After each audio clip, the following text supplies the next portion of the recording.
देखो प्रश्नावली 4.1 का दूसरा का हम लोग पहला दूसरा बना चुके हैं। अब ये तीसरा नंबर है। तीसरा में कह रहा है कि रोहन की माँ उससे 26 वर्ष बड़ी है। उनकी आयु का गुणनफल अब से 3 वर्ष पश्चात यानी बाद 360 हो जाएगी। हमें रोहन की वर्तमान आयु ज्ञात कर दी है। हमें वर्तमान आयु निकालना नहीं है, लेकिन सिर्फ समीकरण में व्यक्त कर देना। समीकरण हमको लाना है, ठीक है। तो देखो यहाँ लिखा हुआ है रोहन की माँ उससे 26 वर्ष बड़ी है। किससे बड़ी है? रोहन से 26 साल बड़ी है उसकी माँ। तो हमें रोहन का पता ही नहीं है, तो जिसका पता नहीं है वो क्या मान लेंगे? एक्स। तो पहले हम क्या लेंगे, लिख देते हैं हल। माना कि रोहन की वर्तमान आयु, रोहन की वर्तमान आयु, माना कि रोहन की वर्तमान आयु बराबर एक्स वर्ष हो जाए, क्योंकि जो भी आयु होता है कुछ नहीं होता है, वर्षों में होता है।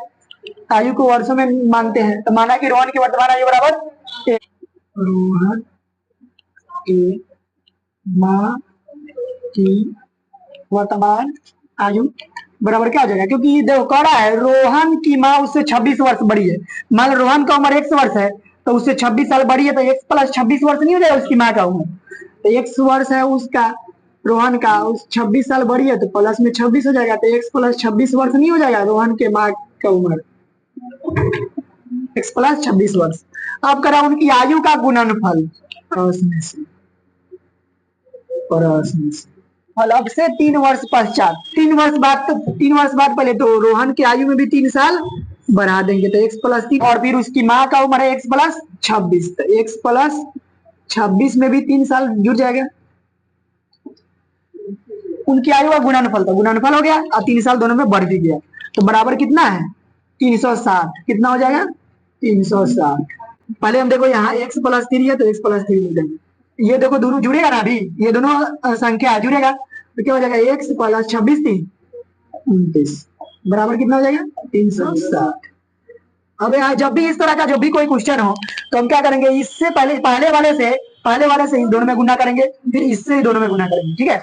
x से x में गुना करेंगे तो क्या आएगा? x square. गुना में पावर जुड़ता है, एक पावर इसका, एक पावर इसका, दो पावर हो गया, ये समझना। फिर x से हम इसमें गुना करेंगे 29 में, तो प्लस में आ जाएगा 29x हो जाएगा। 3 से फिर x में गुना करेंगे तो कितना हो जाएगा? प्लस में हो जाएगा 3x। 3 से फिर 29 में गुना करेंगे तो प्लस में कितना आ जाएगा? 3 9 27 के साथ में 2, 3 दूना 6 2 8 बराबर में कितना है? 360।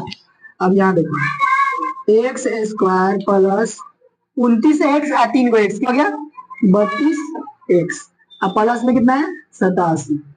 प्लस में है यहाँ पे बराबर के उधर 360 इधर लाएंगे तो माइनस में हो जाएगा 360। बराबर में क्या बचेगा? कुछ भी नहीं, तो क्या बचेगा? 0।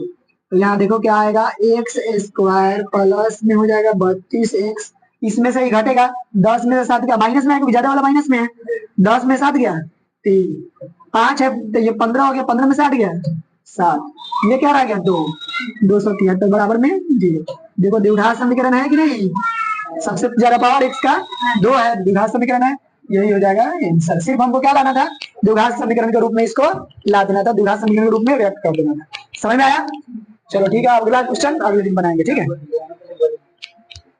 अगर आप लोग को भी अगर समझ में आया, अगर समझाने का तरीका पसंद आया तो प्लीज लाइक, कमेंट और शेयर करना नहीं भूलिए।